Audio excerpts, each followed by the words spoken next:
when there are enough resources to go around, and the people you claim are lazy are actually doing the work of laying hold of those resources, and then you actively, if we're talking about decades ago, bomb the cities they build, bomb the ecosystems they build, and then now you want to come back, and instead of with helicopters and bombs, it's lawsuits and briefs in order to stand in their way, and really as a part of your endless campaign to paint them to the rest of the public as people who refuse to pull themselves up by their bootstraps, but you're cutting the bootstraps.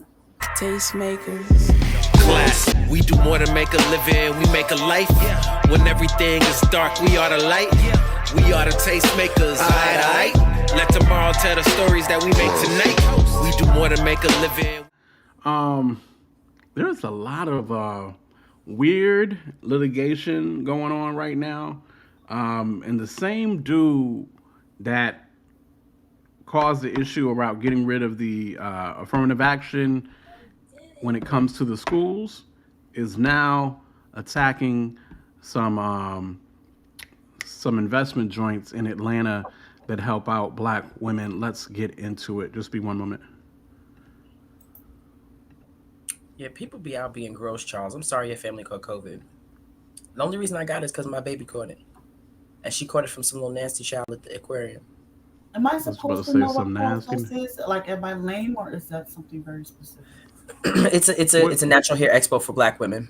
Dang, I was supposed to know that. I should have. A local organization investing in Black women-owned businesses, but now live at 5, they are accused of discrimination. Well, the Fearless Fund is being sued by a group with ties to a conservative activist, arguing it violates federal law. Atlanta News First, Yasmina Alston. She's live at 5 in Midtown Atlanta. And Yasmina, could this lawsuit impact some Black businesses? Yeah, you about to be.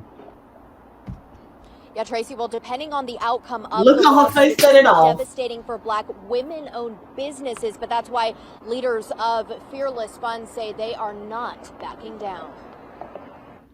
Our message is clear. Our corporate partners stand by us. MasterCard, Bank of America, Ally Bank, JP Morgan Chase, and many others. Surprised, but putting up a fight. Fearless Fund CEO Arian Simone speaking out Thursday against a racial discrimination lawsuit targeting the Atlanta-based venture capital firm that invests in businesses led by women of color. The American Alliance for Equal Rights claims a Fearless Fund program violates the Civil Rights Act of 1866 because they have members who are being excluded from a grant program specifically for Black women business owners. In response, Simone says their work for Black women is vital. We've been in touch with all of our investors. They stand by their DEI programs. They stand by their commitments that they've made post-George Floyd to the Black community. They are in agreement with the work that they have done and the work they are doing with us. Statistics show Black female-owned businesses are growing but are underfunded. Fearless Funds ensures they succeed, investing in Black female-owned businesses like Atlanta-based Slutty Vegan. It's a continued attack on diversity, the attempt to gut affirmative action. Georgia NAACP President Attorney Gerald Griggs was shocked about the lawsuit and says depending on the outcome, it could be devastating to an already underfunded group. What they're doing is exceptional. They're one of the leading venture capital funds in the country, specifically focused on a group that has been systemically oppressed and underappreciated and underfunded. And the AAFER also points to the Supreme Court's recent decision to ban affirmative action. Live in Midtown, Yasmina Alston, Atlanta News First. Okay. Charles, my literal response. So listen, had any of you guys heard about this before, right here? It just popped up on my radar like early this morning. I think Boyce Watkins was talking about it. Okay. You said Boyce was talking about it? Yeah, maybe mixing it up with another fund in Texas that's actually headed by 2 men. So, yeah, I don't think this one has hit me yet, but... Okay. Lost and Found, you heard anything about this? I've heard enough to opine. Okay, yeah. No, this is absolutely new to me. It's first time today hearing about it. And then, Key, what about you? I have heard that there was some trouble. I know there's some white conservatives who have issues with this. I think, and it doesn't strike, none of this strikes me abnormal as once Atlanta got flipped to a blue state, all the conservatives went ape. And so I knew they were going to start coming for stuff just like this. And as a black woman in business, as a minority woman in business, we always are looking for opportunities to be funded, because more often than not, we have to bootstrap our businesses. And so any place that gives us grants or funding is always on our radar. So of course I knew about this organization, and then when the rumble started about them, not being fair, it was like, who's saying this? Show me the faces of the people who are saying this. So this is Edward Bloom. It's the same dude who went after affirmative action and got that turned for the college admissions, right? Basically saying that it's not fair, and it's not fair. It's not equal rights for it to happen, and so he picked a venture capital, a situation ran by these black women, 4 black women. What's her name? I hate that I'm gonna do this to this girl, but Rudy from the Ayana and Huxtables. Arian. Yes, Ayana and Arian. Keisha Knight Pulliam was one of the earlier investors in this venture capitalist firm as well. And he basically saw a venture capitalist fund targeting or giving money only to women of color. And he's now put a lawsuit against them saying it's not equal rights. And of course, he's the one that flipped affirmative action. So theoretically, he might have success flipping this as well. And then it sets a precedent pretty much. And then of course you have stuff like that. So most likely, I'm with you, most likely this will not work. He didn't know who he was dealing with in this case. He didn't know who they were, the connections they have. These are venture capitalists who actually had funds from the entertainment world, who have kind of put in. And so all this to say, this joint literally pissed me off. Black people get probably 2% of all venture capitalist funds. Black women, I think 0.03% or something like that. And for you, and then, so how much money have these venture capitalists, this particular one he attacked, how much have they raised? They raised about 29 million. Mm-hmm. Wow. 29 million? Drop in the bucket.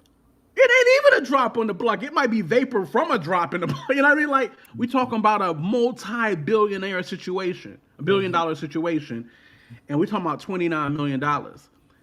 And so, black women, love you guys. Y'all do what y'all do. And a couple things, it just really frustrated me because I was raised conservative, all right? I was raised conservative. Over the years, I've kind of gone into this more, I like to say independent space, but Tasha always corrects me because I really ain't independent either. What is it called, Tasha? Well, you NPA? You no party affiliation? Basically, NPA, right. I'm not a party writer. I don't really affiliate with no parties or nothing like that. But when you see these blatant attacks on our people to take what little we have, we just don't want y'all to have nothing. $29 million? 2% of all venture capitalist stuff go to us? 2%. We should be fussing about the other 98%, but we don't. We just mind our business and try to do what we do. And to come along and bring this up against these sisters, this is an attack on black wealth. This is what this is. And again, we're going to be, I mean, I hate to say it, but the Tastemakers is probably going to get real political in next year, and then we'll get away from it. But we'll have to do it this next year just because of what the atmosphere is going to create in the next year. Right. Yeah. And then we'll get away with it once, we'll probably try to get away from it once presidency and all that stuff gets done. But even me saying that is a foolish comment because it ain't even the presidency that's really the thing we should be most focused on. We should be voting on all levels, right? And so I could not believe, and it really hurt my heart to see we talking about we ain't got nothing like our dollar, like for every $10 a white family makes, we make $1. And y'all trying to come after our finances? Like, And this So is we should what I just leave mean this when I country. And say, yes, we should just buy all the tickets and leave this country. Make your own Chipotle, make your own ribs, make your own cigarettes, make your own clothes. Do it yourselves. no, Do it all yourself. seriously. No, seriously. I mean, this is what I mean when I say politics is a pretty word for war. Mm-hmm. It's a war. It's been a war. it You know, really, yeah. when even though guns are drawn, which they are in some circumstances, if we want to talk about police brutality, but just sticking with these financial issues, when there are enough resources to go around, and the people you claim are lazy are actually doing the work of laying hold of those resources, and then you actively, if we're talking about decades ago, bomb the cities they build, bomb the ecosystems they build, and then now you want to come back, and instead of with helicopters and bombs, it's lawsuits and briefs in order to stand in their way, and really as a part of your endless campaign to paint them to the rest of the public as people who refuse to pull themselves up by their bootstraps, but you're cutting the bootstraps now. It's just, sin is really ugly. Sin in the world is really ugly. And our the brand of sin that we see being practiced in, the mainstream, political arena, it's infuriating. Because I mean, it's beyond ridiculousness. It's like a level of corporate gaslighting practiced by a certain community that has actually started to stick as a credible school of thought. Like now, you could look at someone and say you're ridiculous if you get in an argument about, oh, is there still racism? Is there still discrimination? It's like you would get heated enough to argue with them, but at the end of the day, they're ridiculous, and most people really do as well. But now, they've done that trick, which a lot of litigators do, is when you sing that song, you ring that bell so many times, some people actually start to really believe it. And it's so interesting where we are now as a society. Before George Floyd was murdered, a lot of our less melanated brethren and non-brethren, were ignorant. There was not enough stakes. They weren't enough. They weren't stakeholders to a degree where it really mattered to them to, believe Black people are not about the things that we say we go through. But after that event, you had a lot of people wake up. And now what we're left now with is a very virile or vitriol fueled, willfully ignorant. That's who remains, the willfully ignorant. And they're more rabid. They have been empowered by not just the actual policies, but the rhetoric of their leaders. Orange Cheeto dust, we're going to be talking about in a few moments, and then Ron DeSantis. With I'm not even going to start with him. And look, policy wise, there's some things that I love that he does, but it does not equal a net positive for what he's doing to add to the problem of race. And it's just, what's infuriating to me is the gaslighting, that you're really taking yourself serious. You know you're wrong. This is BS, but you just want to do it. And there's that 20-30% that you know are going to latch onto it and be empowered by it and cheer it on. And they're not even enough for your party to win the election, but you just want to pander to that crowd because after Trump or since Trump, you see how loyal and fierce and rabid and vicious they are. And you can't buy that kind of mental slavery. And so they continue to pander to that contingent. It's all going to backfire, quote. Like, I'm not, as mad as it makes me, I can't even stay mad. It's all going to backfire. Like, it's already starting. So, let them do it. I'm not saying lay down and don't fight. Go ahead and put the best fight forward. But if they get away with something here or there, trust me, it's going to backfire. I hear you. Lost and found. That is What you far got? from all I have to say on it, but I'm going to take a break. No. We're going to let Lost and Found and Key get in here, and then I got more to say, and whatever the case may be as well. But just thoughts about the whole situation with Fearless Fun. Yeah. So I'm still at a point where I feel like I do need to dig into it more to get a better understanding before I really have an opinion. Because I try to give people the benefit of the doubt and try not to go to whether something is racist or not before I know anything, right? So just for me personally, I don't feel like I know enough. Does it look disgusting? Absolutely. Does it look like he's targeting? Absolutely. But I'm just, to be honest, I don't know his side of why he would even take this route. So I'm like, I would like to hear it out first before I say anything. So for me, yeah, it's like it has the appearance of everything that is detestable. However, I still do want to just give it the opportunity first. You know what I mean? I do want to share this Gotcha. about dude. Where is he? What are you about? Key, go ahead. Bloom, who has taken 8 cases. So for me, I think it's never been about equality. It's always been about a transfer of power, never a balance of power. What happened?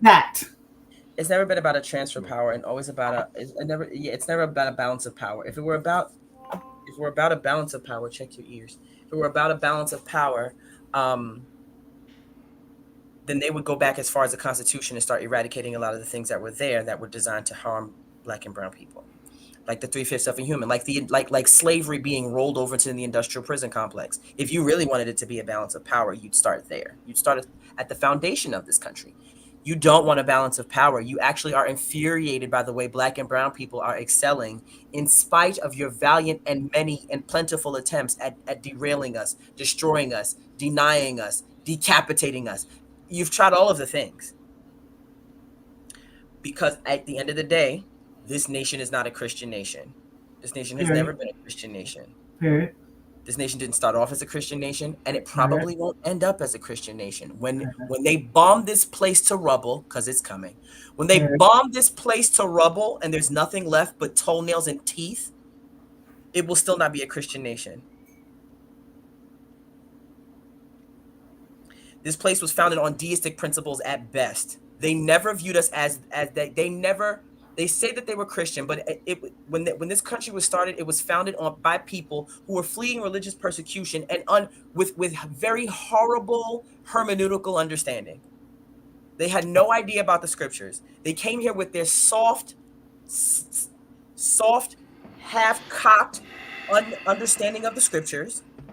Then they took the same holy Bible, pulled anything that had anything to do with social justice out of it, created a slave Bible, and gave that to our ancestors as a means of understanding scripture, which is why there's so many Black nationalists and Hebrew Israelites and all these people who say that Christianity is not a Black man's religion, it's not a Black person religion, because you took the holy word of God and you perverted it, and then you made a whole nother Bible and tried to pass that off to us as Christianity. Like, let's go to the root. If we're going to talk about it, let's go to the root of the issue.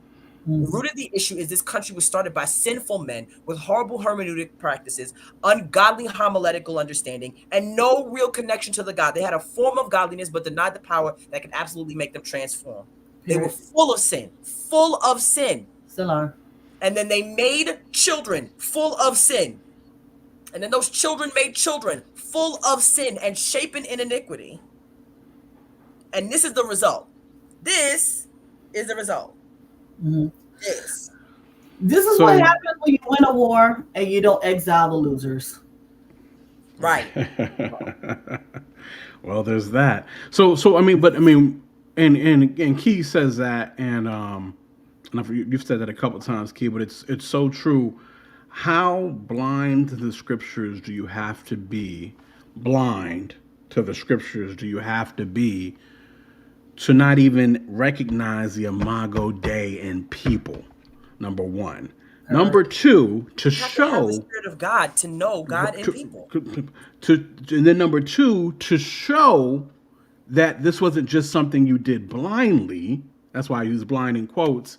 You make a slave Bible to hand off to your slaves, removing items that have to do with how slaves should be treated, or any kind of things like that, right? So it's crazy. And yes, that is what this country was built on. And yes, this country is all I know, and all most of us know, one way or the other. I know there's probably many listening here who have not been out of this country, outside of a cruise ship or whatever the case may be. But it hurts my heart because, and I started this sentence and I didn't finish. I was raised conservative. Because of the nonsense, I have come more to the center. But when you attack us like this, it's like you almost make us have to jump over to the left, which is, and don't get me wrong, I don't believe the left gonna do no better, but what the left ain't gonna do is, to blatantly attack is just, I don't know what to do. And they did it with the affirmative action suit, and then they're gonna turn around and do it again to these people here. Yeah. It ain't right. Someone said in the chat, votes matter. And that's a big statement. And they're actually, what they're discussing as far as leaving or going, exiling, self-exile, Blexit, some people call it. That's definitely a conversation to be had as well. But just on the point of votes matter, quote, if someone, what they told us was, hey, you need to go down there and vote for president, right? That's what we hear in the mainstream, or that's what's widely and popularly understood is, hey, you need to go vote for president. If it was more widely understood, hey, you need to go vote for the person that picks all the Supreme Court justices. Right. Different message, right? Because this is how they're accomplishing what they're doing. Yeah. They're not coming with some newfound understanding of the law, right? They haven't gone back and caught something that wasn't caught before when the Equal Protection Clause was created and passed, right? They're just simply taking advantage of the fact that people with their political leanings now sit on the Supreme Court. So really all you got to do is you just got to show up. The affirmative action case was them just showing up. The reversal of Roe v. Wade, although I'm not super mad about all of it, to keep it 100, but it's literally them just showing up because they know who holds the pens now. Yeah. You know what I'm saying? Yeah. And this is why, and I'm not going to say the fight is here, the fight is there. It's a multi-front fight, right? Beginning absolutely in the spirit first, because the root is sin. But this is how it's showing up in our time, right? And in our society. But, the fight is, for me, one of the main stages, or where my attention often goes to most often, is the redlining. The redlining of voting districts. This is how they hold on to the power. I think it's the thing they're most desperately at work at all times. And we have to keep our attention on it even when the news and the media does not. Because this is how a group who is maybe not a minority yet, but very close to just being a plurality, like not even a majority anymore. This is how they're going to continue to function as a majority. Goodness gracious. It's, I get it. Campaign finance is a big issue. All these different things. It's a multi-front fight. But this redlining, where my vote is really not, the 3/5 compromise is gone, but our vote is still being watered down. It's still being diluted. It's still being compromised in this very practical and compatible way. And so listen, on the flip side, I love the fact, right, that the public conversation has come as far as it has, and as annoying as social media is, we have social media to thank for that, because before, what was it, BET, Black Voices, AOL, we've come a long way in being able to come together to have these discussions, whether you consider yourself a foundational Black or whatever Black, an immigrant, whatever. We only need to let those distinctions go so far in in controlling our relationship to begin with. But, we're on our way. We're on our way. And things, I truly believe things look ugliest, before there's light. And we're coming from a long line. My ancestors might have been in Jamaica, but we're all coming from a very long line. Like, we shouldn't have survived what we've already come from. We're gonna get through this. Yeah. I for me, just to address something Quo said, is when they attack us this much, it makes you almost want to go to the other side. I'm not about to let y'all muscle me out. I'm not about to let y'all muscle me out of nothing. No, I love God. I serve Yahweh. Elohim is my God, and you are trifling. Same time. I love Jehovah Rapha, and you are shady. I serve Jehovah Gabor, and you are a racist. Same time, okay? Same time. Yeah. And so for me, I think, like you said, there is a many-pronged approach to this. Anthony Mellison said, have y'all watched the last 2 elections? You think the American government has enough integrity in it for our votes to really matter? I think it is, as it currently stands. I don't think anyone has. I won't say anyone. I don't know that there are enough people. I don't know if there are enough people in place, right? It says the Bible appointment of lawless and sinless leaders is a form of judgment. This is true. This is absolutely true. America is reaping what it has sown as a whole. Oh, honey, not yet. My thing, and we ain't seen half of what we seen. I think on a blacker note, you about to see Black women save the day yet again, because this is what we do, right? So the last time they came for Black women, we saved the state of Georgia. And then they came for Black women. Like, every time y'all come for Black women, and I think this is what this is. It's the attempt at undermining the power of Black women. Because when Black women get together, we handle business. And there's no shade to Black men, but there's just something. So first of all, sisters got a means of investigation that is bar none. I don't understand why there aren't more sisters on the FBI and the CIA. Sisters' investigation skills are bar none. Oh, we gonna find all your dirt. We gonna find everything you don't want us to find about you. We know who your grandmama is. We know who your grandma dated in 1972. We know who your real daddy is. We gonna find all of the information, because Black women will always get the tea in order to put you in your place. And I think this is a means of trying to cripple Black women economically so that we don't have the same power. But we gonna pull up. We gonna come out on top. We always do. Yeah. Well, I think what happened was they took the Black family, right, where the Black woman and man had a degree of power, and they concentrated their power into the hand of the Black woman because of how policies have affected the population of Black men,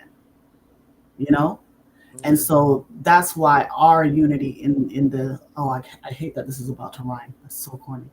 That's why our unity in our community is so important, because really, when we're employing our power as Black women, we're also doing it by proxy for Black disenfranchised men. Absolutely. You know what I'm saying? Absolutely. And so and I'm glad you brought us back to that point, regarding just that whole feeling of, man, it's so much BS over here, I'm about to go over there. I submit it doesn't even matter what card you are carrying. I think if Black people as a whole in this country consider ourselves a party, no matter where we are. Okay. We vote as such when it comes to the issues that affect us as a whole. You understand? We might vote differently on fiscal policy, But if we get together as far as who needs to be, I like it, Rucker, a tribe, right? But if we are united on such things as how do we combat, for example, the redlining, right? So that no matter how we vote, our voice is heard. I think that will result in progress. And I think that's why we're seeing, I didn't want to say this and I hope I don't upset quote, because, I'm seeing certain, melanated faces come up in the presidential race. I just was going to say the same thing. I think that's why Cornel West is in the building. I'm seeing dilution of our vote is what I'm seeing. I'm seeing dilution of our vote. Dig into that a little deeper for me. I'm going to make sure I'm keeping up with what you're saying. Yeah, so dig into it a little deeper. You're always gonna have black people that's gonna vote, Issa Rae style. I'm rooting for whoever's black. You know what I'm saying? So it's like add a few more black people to the pot. And now we are silent. We are practically silent as far as our vote is concerned. You see what I'm saying? We can all come together and create that fist because this finger's voting here, that finger's voting there. So I'm very concerned about whether or not we're going to continue to see, a lot of African American or Afro whatever, enter the race, especially if they all sound like, hey, his policies are reasonable. Her policies, I would vote for her. I would vote for him. I'm very concerned about that, and I'm not so much interested in the optics of, oh, great, look at all these black candidates. All I see is the dilution of our voice and of our vote. So we're not a monolith, which I know we all know over here, right? So I don't know that I'm worried about black voices necessarily being split to an extent, because there are always going to be people who party ride. You know what I mean? It's just, that's always going to be, there are going to be people that do that, right? But what I watched happen in 2020, y'all remember Biden was struggling within the Democratic Party. Primaries. Oh, the primaries. If you don't vote for me, you ain't black. Yeah. Before he even got to that, he was struggling in the primaries. And it was black folk, I believe in South Carolina, who started. It was in South Carolina. I think it was South Carolina. And you just literally could watch as black folk just carried him into the Democratic ticket, and then black folk literally swayed our vote. I believe it matters. That's what it showed me. That's what 2000 showed me. That as a people, our vote does matter. I believe that's what allowed us to take Georgia, amongst many other things. I believe that's what got Biden in. Our vote matters.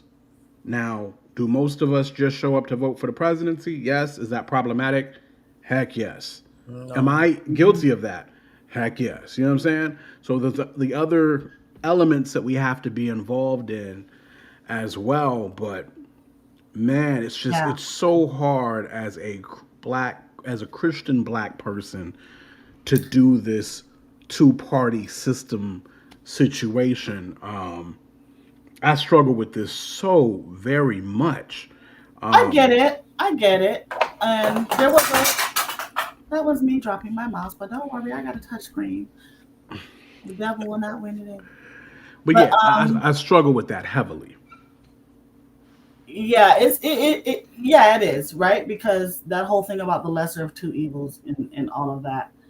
I am more concerned about the person that thinks, because the options are so bad, I'm not going to vote. And that is the comment I'm trying to find here. It might have been Mr. Mellis said, have y'all not watched the last two elections? You think the government has enough integrity in it for our votes to really matter? You still got to believe the thing. We're the salt. Now, just talking about believers. We're the salt. You know what I'm saying? We might not be able to add everything to the plate that needs to be on the plate, but we can make what's there taste better. We can preserve the good that's there, even if we have lost some. That's what salt does, right? It preserves and it flavors. Gives flavor. But we cannot Apostle Paul already told us we can't erase or avoid all the evil in the world. We would just have to come out of the world. You know what I'm saying?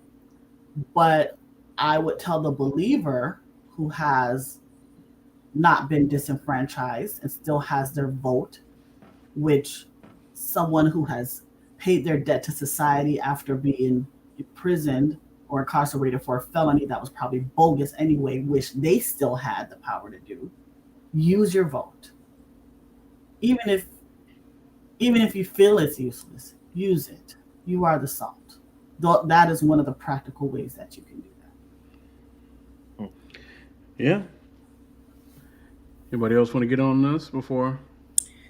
Yeah, I feel like, this is why we need more solid, bona fide African American Christians on the mountain of government, because. Okay, fine, I'll run. I think you should. I would absolutely. If you was in my space, I'd absolutely help. I agree that neither party represents him well, because I feel like there's a certain cutting away that you have to do when you enter into politics. Like, I don't know how authentically you can stay, how true you can stay to the scriptures and still be in politics. Like how. Amen, and amen, Judah. Mm-hmm. And so, it's rough. There really will be no peace until the Prince of Peace comes. There really won't be, unfortunately. In the meantime, we fight. We pray like it all. What did my pastor say? We plan like it all depends on us, and we pray like it all depends on God. That's what my pastor says. Mm-hmm. And so, pray and plan and fight. I really don't think that this will. So many things would have to happen that would be significant in order for them to get this. Black women just don't let this kind of stuff slide. Like Tasha said, when we show up for ourselves and Black men. We show up for y'all, for us and y'all at the same time, because they've systematically silenced y'all, forgetting that we had mouths just as, I've had voices just as loud, had arms just as strong, had punches just as hard, forgetting that, right? And so when we show up for us and y'all. And I think that's part of the reason why they're like, well, we are the fastest growing educationally, which is why they overturn affirmative action. We're the fastest growing economically, which is why they're starting to undercut our pay. We're the fastest growing entrepreneurially, which is why they are now coming after our money. They see us. And so they're trying to cripple us.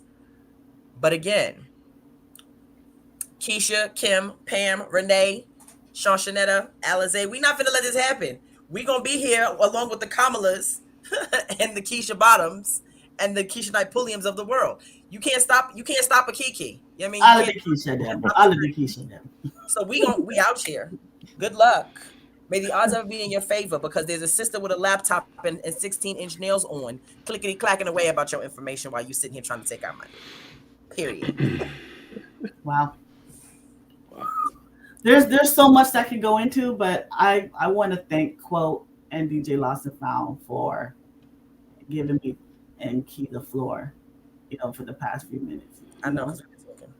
We said a lot, and I think we needed this, and we appreciate you guys for that. Nothing to it. Y'all ain't lie. You know what I mean? Go ahead, Key. I was just saying, he said not the Kiki. So I told y'all there's a spirit of Kiki. Were y'all here last week when I said there's a spirit of Kiki? Listen, there's a spirit of Kiki, and every Black girl got a little Kiki in her. My name happens to be Kiki, so you already know. You already know what time I'm on. Every Black girl got a little Kiki in her, especially a Keisha, a Kiara, a Kiana, a Kinara. We all got but every Black girl got a little Kiki in her. She finna be like, hold up. 3 Kims. We finna get in that computer and we finna pull everything out we need to. And when we're done, you gonna regret that you actually tangled with us. Because we finna tell your wife about all your indiscretions, how you be in the hood, hollering at little girl, hollering at all little hood girls on the weekends, spending all her good 401k money on Keisha, Kim, Pamela, and Renee. And you come back to the suburbs on Sunday acting like we don't know you was out here with Keisha, Kim, Pamela, and Renee. Wowzers. We synced you. Synced. Wow. We synced you. We synced you. We synced Took you. screenshots and pictures and all. Know where your wife worked. Know where she get her hair done. Mm-hmm. Our baby daddy work at your country club. He the golf cart boy. That is my sister's friend's baby daddy. Don't make it a thing. Don't make it a thing. Don't let the necessary occur, Thomas. Don't let the necessary occur, Walton. Don't let the necessary occur, Winthrop. Okay, Winthrop. You want to keep your money, right? Wow. Sit down. So no, but y'all saying a mouthful, and it's true. And I mean, at this point, you know, what Black women bring to the table cannot be denied. Y'all show enough to have determined that your voices will not be silenced. That's for sure. And y'all have pulled up for everybody. I was actually talking to a friend of mine today. I was like, because I was investigating this situation just to kind of see what's who, who support what. Was this another BLM situation? Yada, boom, boom. I'm just checking out things, right? Because one thing y'all do is y'all be riding for everybody, even though everybody don't always ride for y'all. And so I was just trying to do some research on Fearless Fund, what do they fund? You know what I mean? Who they fund and what they, you know. And I looked into it, I dug into it, and I couldn't find nothing necessarily righteous or nothing like that, whatever the case may be. It was all seeming to be pretty up and up, yada, good references, you know what I mean? Or whatever the case may be. So I made some phone calls to people I know in Atlanta, people I know in the venture capital world, whatever the case may be. And everybody was like, oh, they don't know. They don't mess with the wrong one. She got pulled. She got pulled in the entertainment. I mean, look how quick she got on Good Morning America. And random references, JP Morgan Chase. And I said, sir, choose your battle this day. Winthrop. Sit down, Winthrop. You about to get your place on national television, Winthrop. I pulled this up for Lost and Found. This is what the Washington Post article said. Yeah. I'm only gonna read one sentence. Bloom, who was the lawyer behind it. Excuse me. And this is a whole other thing that pissed me off. Bloom, who is the lawyer behind this, the white Christian conservative, which just even that just blows my mind because I hate that we get pigeonholed. But that's what I'm not even gonna go into how I don't even think saved Caucasians should refer to themselves as white, but whatever. Bloom, who has taken 8 cases to the Supreme Court, describes himself as a matchmaker who brings together plaintiffs, lawyers, and funders to advance the argument that any consideration of race or ethnicity is unconstitutional. Any consideration of race and ethnicity is unconstitutional. And theoretically, and I think John H. said this earlier, it sounds good. Yes, let's not consider race and ethnicity and yada, yada, yada. But we've been so far down that hole. You feel what I'm saying? And so you want to, so now you don't want to talk about race, huh? You don't want to talk about race now? Don't let, you know what I mean? Like, you know, and so it's just. If race is in a consideration, let your little white daughter bring home her Black boyfriend in. Let her bring Raheem to dinner. Raheem like green bean casserole. Let Raheem have green bean casserole and pumpkin pie, if it don't matter. Thanks for sharing that, Tasha. Yeah, I didn't know that about him at all. So that's Bloom. I have to look him up. Melissa, let me tell you why the spirit of Kiki don't need deliverance and why your wife should have the spirit of Kiki. Huh? Let me explain.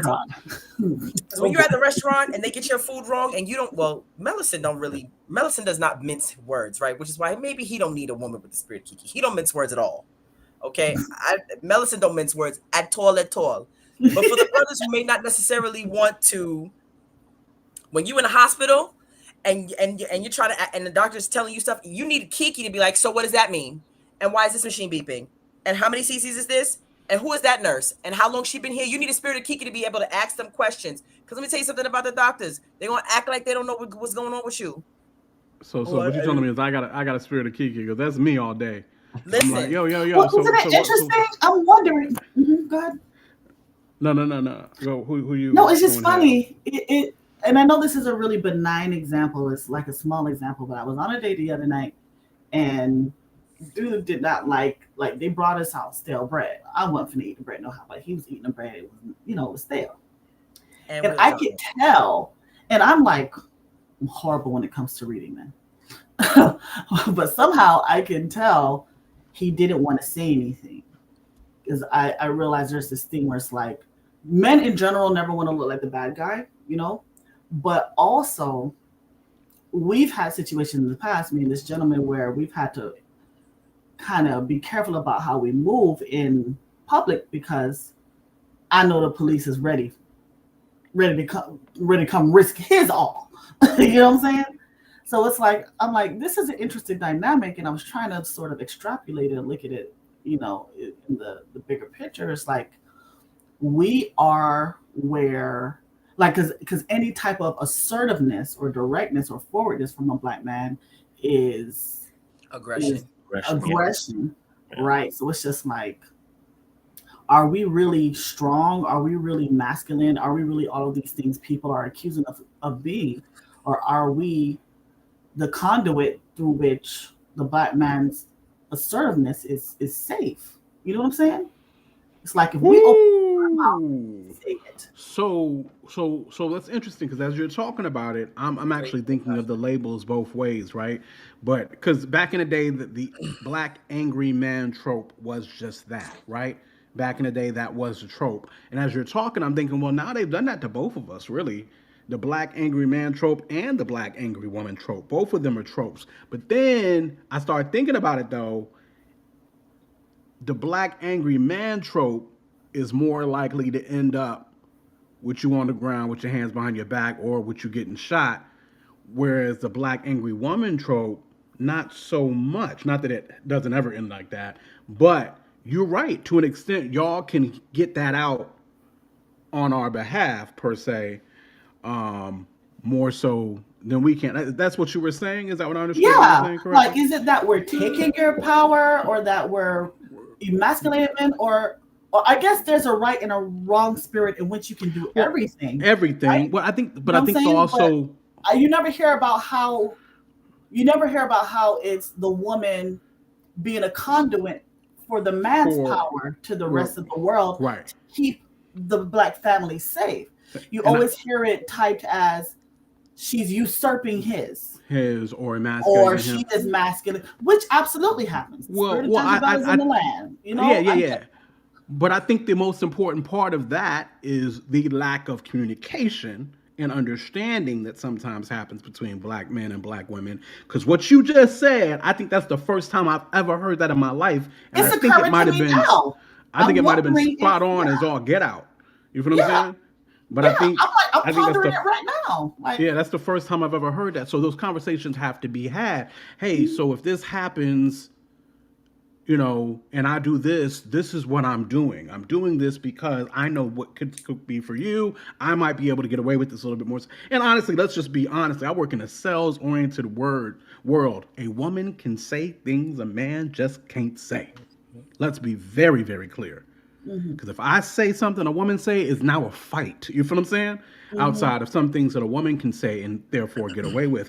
What you just said, I think was just bonkers, and I think more people need to hear it. And I think those conversations are conversations that we need to have as a people, as just spousal relationship, whatever the case may be, because that is the case. That is the case. But it can, to a man, it can make a man feel some kind of way if he doesn't have the understanding of what's being happened. It can definitely look like, oh, no, look, baby, I'm trying to play this cool. You know what I mean? And now you're doing the most. Versus, no, I know you playing this cool, and that's why I got you. You feel what I'm saying? Yeah. So anyway. No, absolutely. Tosh can keep for president, Jamal. Listen, let me say something. Tasha's president and me as vice president. Listen, y'all want it. Y'all ain't ready. Y'all ain't ready. Yo, what's our White House gonna be called? Because that's what we gonna name the show. Listen, I don't even listen. Y'all not what would we call it? I don't know how to name stuff. if we went for I can reel me back in and calm me. No, I think what you, Millicent. So there are some men who are very demonstrative and get very loud, and I think and I think the reason that is because you spend a large part of your life not being heard, and so when you're not heard for most of your life, you're gonna get heard now. You gonna hear what I'm saying, and then those kinds of men to say, not only do I hear and see everything that you're saying, I think I should be I want to be the representative for you so that you won't waste your energy in this way. So that until you can channel this energy, let me be the channel for your energy, and I'll say it on your behalf so that you can stay out of trouble. But for the men who don't want to say anything, it's like, excuse me, he asked for a baked potato and you bought him fries. This baked potato, I have absolutely been, and I don't get loud. Like I don't raise my voice and get loud like that. But I'm very much, first of all, I have a food handler's license. So I know exactly how everything is supposed to be in this restaurant from soup to nuts. As someone who has a food handler's license, valid pretty much all over this country, I'm like, not only is this food not at 140 degrees, this plate is hot and this food is not. So the food actually is probably just sitting under the lamp for longer than it needs to be. It's hotter than the food. Moreover, this bread should have come out 15 minutes after we got to this place. And we've been sitting here for 20 minutes and no one has greeted us. The rule of thumb is that when we sit at this table, someone should be greeting us within 90 seconds of us sitting here. You should be asking us you should be at least greeting us and letting us know if you can or cannot get to us at this point. Okay. How much this bill is going to be comped to compensate for the pain and suffering that we've had at this table? Do you have a manager present? I need to speak with them. Thank you. You are president of this. Thank you so much. I'm always the friend, like, because I have a friend just like you. Her name, we call her Tasha. Her name is something else, but her street name is Tasha, whatever. We go out, she literally always sends. Shut up. I be tired of her. I'm like, what's wrong with it, baby? What's going on? No, but to your point, I think I get what you're saying. It's like, listen, I'm not being strong over you. I'm not being strong versus you or instead of you. I'm being strong to the world in service of you. Right. This is for you. Right. You know what I'm saying? Right.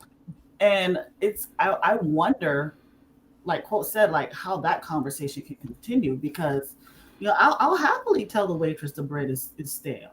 You know what I'm saying? It's just a small little example, but in what ways is that example really big? Like, just even the way we fight, it's like, hey, let's have this conversation maybe in the car or whatever, because we can get lively, but then they're gonna see you get lively, and then somebody gonna pick up a phone. You know what I'm saying?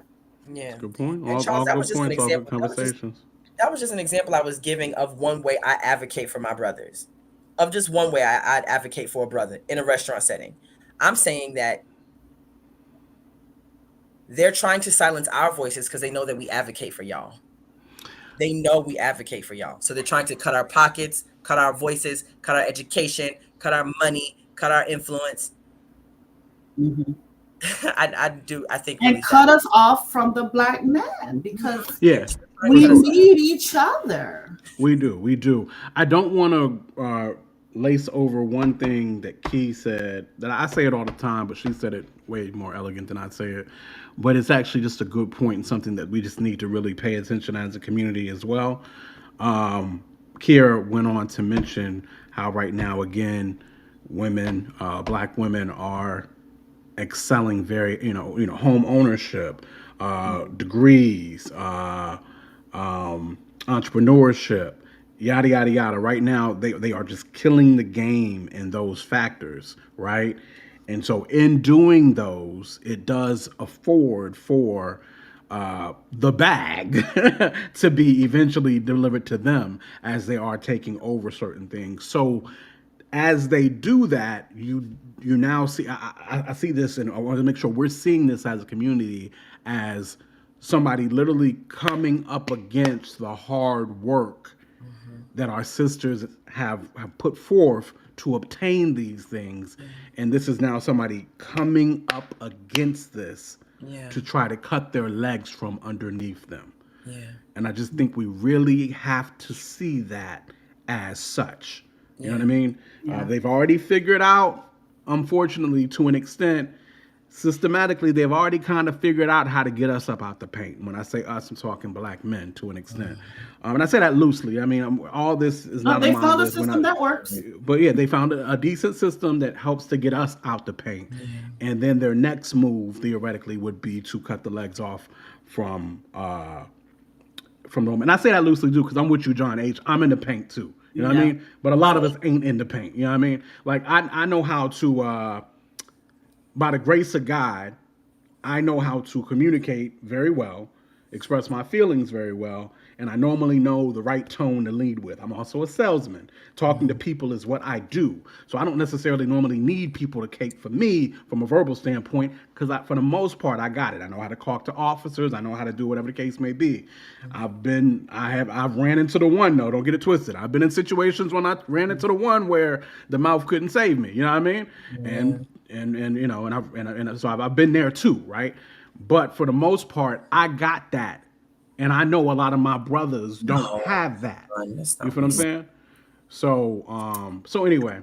No, John said y'all sound like we all locked up or dead. That's not what we're saying. We're saying John, that's not what we're saying. So yeah. So no, hold on. Advocacy matters when advocacy is needed. Sometimes it's force. And to that, my response is it force, or have you just grown complacent and being disrespected? We don't like to see y'all disrespected. Have you just been like, okay, have you just accepted that you're going to get disrespected and that's just a part of life? I refuse to accept that on any level. Not with my kids, not with my son, not with my brothers, not with my future husband. I just refuse to let you get disrespected. If that means that I am kiki or overbearing, or you get mad at me, or we fussing at home in the car because I told that lady where she could go and what she could do when she get there, because the way she talked to you, she put her hands in your face, and I grabbed her by that same hand and put her hand in her. Listen, you can yell at me when we get home, but you are not gonna get disrespected in the street. You're not gonna get disrespected in the street. Period. And so John H. brings up a couple good points. And this is why these conversations are so important. And this is why the conversation between your spouse and you, or your boyfriend, girlfriend and you, or your sister and brother and you are just so important, that these conversations are had to define what someone sees as disrespect, what someone sees as don't, whatever the case may be. But to go back to the conversation, John did say y'all sound like we all locked up or dead. So the truth of the matter is, statistically, one out of every four black men is either locked up or under a controlled substance. That's not all. You know what I'm saying? And that's just those two things. We won't even get into the many other restraints that the system has set up for us. You know what I mean? One way or the other. Like I said, I know a lot of brothers that is caught up in a lot of different things, one way or the other, by the grace of God. I mean, I'm not saying this is the above all end all, but here I am, a suburban nigga raised by two parents, suburban man, whatever the case may be. That's your fourth one for the night. My point is, I came up in a way that I know a lot of my brothers and sisters did not come up. A lot of my brothers didn't come up. You know, to the point where my dudes would look at me and they would play with me and they'd be like, yo, y'all the Huxtables. You know what I mean? Y'all niggas, y'all live in a highfalutin area of the town, and you got all your, all your peoples, you know what I'm saying? Like your mom and your dad, and whatever the case may be. And that was my life, and that's what I knew, and that worked out for me. And I believe that gave me a head up in the game on certain aspects, or whatever the case may be. So my point is, that ain't all of us. You know what I mean? Yeah. And John, go ahead, I'm sorry, because John is saying things. We're not saying you can't advocate for yourselves. For me, disrespect is anything. If I honor you, anything that I don't do to you is disrespect. If I don't put my hands in your face, they can't put their hands in your face. If I don't raise my voice at you, they can't raise their voice at you. If I don't call you out your name, they can't call you out your name. If I don't dishonor you, whatever I don't do, they can't do either. That's disrespect. And so if I see it happening, I'm absolutely addressing it. Now, do you have the power to address it? I'm going to look at you first. Before I open my mouth. Before Kiki come out, I'm going to look at you. All right. If you don't say nothing, I'm going to give you a solid 7 seconds. I'm going to just stare at you. If you in 7 seconds don't make any motion in any area that I should not be saying something, I'm going to... First of all, young lady, let me explain something to you right now. What's not going to happen today. That's how it's going to go. If you don't stop me in that 7 seconds, baby, I'm finna lay all these people out. Verbally. Kiki finna show up. So let me counter real quick, because I don't know if this is as far as what John is talking about with the advocacy stuff. Some men, when they are quiet, that's their way of handling it, right? Like for example, one time I took my wife out to dinner, went to this nice restaurant. We had a gay waitress, and she was hitting on my wife. My wife, now also, she didn't know that was happening. I peeped because I was like, yo, you acting just like a dude would act or whatever. But for me, I could have addressed it then. For one, it's also a woman. I'm not handle women and men differently. So if it was a man, maybe it would have been different, right? But I chose not to say nothing. But the way for me at least that I sent the message was I tipped her just as much as the bill was, right? To send a message, so it was like maybe an $80 tip. Just see, I see you, and probably, if I'm honest, it's also a heart issue because there's a little bit of I think pride in there in how I responded. Where It was like, cold, I'm though. like I'm gonna tip you your best tip of your life, and you're gonna remember me. You know what I mean? So for me, I was quiet about it, but that's how I handled it. So but I understand exactly what y'all saying. So I do agree. King things, just king things. Yeah, I mean, like, I ain't gonna do nothing but flirt with more women. and so that's and I guess what I'm saying is these are the conversations that have to be had, because we do all see disrespectful differently, and we do all handle things differently, and different things hit different people different. You know what I mean? Because like even what you just said, I think for one, that was cold. That was solid. But then on the other side, Jamal's like, yo, you just encouraged her to flirt with every chick that came up in here. You know what I mean? You know what I'm saying? So it's like, it's always that, right? So there has to be an understanding amongst, the people. Gonna be the podcast, guys? Boom, boom, boom. Tori can't count. How many hours? It hasn't even said Daddy's home. Your father coming on the podcast? Somebody tell him Daddy is here. But anyway, so baptizing in the Jordan. Like, what is you even? He said, "I'll shut here and try." The Regis said the problem is we're just not having these conversations. Is not having too many conversations. Yeah. Listen, and that's just the it's of it. We gotta have these conversations. I've never seen it. This perspective that y'all are talking about now that Tasha brought up that we talk, I ain't never seen that. I ain't never thought about that or nothing like that. And now that I'm hearing it and thinking about it, I'm like, oh, dang, that's kind of cold. You know what I mean? But we have to talk about these things, and there has to be an understanding of what works and doesn't work and all that kind of stuff as well. And that's just, that's just what it is. There's so much more that can be said. Oh, yeah. Oh yeah. That's why I said I'm gonna look at you. I'm gonna look at him first, John. I ain't gonna say I'm gonna look at him first. If he said, "Hey," yeah. If he just kind of, I got this or whatever. Hey, I got this. I'm gonna shut up. Yeah. I'm gonna let him handle it. And a lot of times it does. I mean, even what Lost and Found said is a high thing. I'm gonna handle a dude different than I'm gonna handle a woman. Corey, you're not a believer. We already know that you're not a believer. Can you please be quiet? Oh, Father. So. Oh God. So yeah, so it's gonna be handled different as well. Yeah. Before we move on, I think it's lost. I think can someone articulate the pop? Like we know why we like what Lost and Found did, but do the people really understand? Okay. For me, that communicated. Tell them. Me, that communicated. Making the tip as much as the bill is like, I got this. You couldn't even if you wanted to. Bang, money on the table, girl. You couldn't even if you wanted to, and I'd have been like, my money is a euphemism for other things that I can give her that you cannot. That you cannot, sis. Oh look, man, sure. The money on the table, but it's going home with her. You got. I would have slammed. Well, it was. You probably paid with a card. I'd have slammed it on the card like the Big Joker, like pow. Have a great day. Listen, so I really don't. We're gonna get up out of here, so we really ain't gonna talk about Trump too much. I just wanted to bring his face up on here since we did listen to the joint. In y'all's eyes and in the chat's eyes, just and believe me when I say I'm one of them people that I like creating tables, right? So everybody's going to land on different political spectrums. Everybody's going to see something a little bit different, whatever the case may be. Some people ride Democrats, some people ride Republicans, some do, independent. They don't ride with either way. Some cats are straight MAGA, Trump all day, yada, yada, yada, whatever. I really don't get into all that. My point is, I really don't get into that necessarily. Everybody's welcome to sit at the table for conversation and understanding. With that being said, Tastemakers. Class. We do more than make a living, we make a life. When everything is dark, we are the light. We are the tastemakers, aight. Let tomorrow tell the stories that we make tonight. We do more than make a living, we make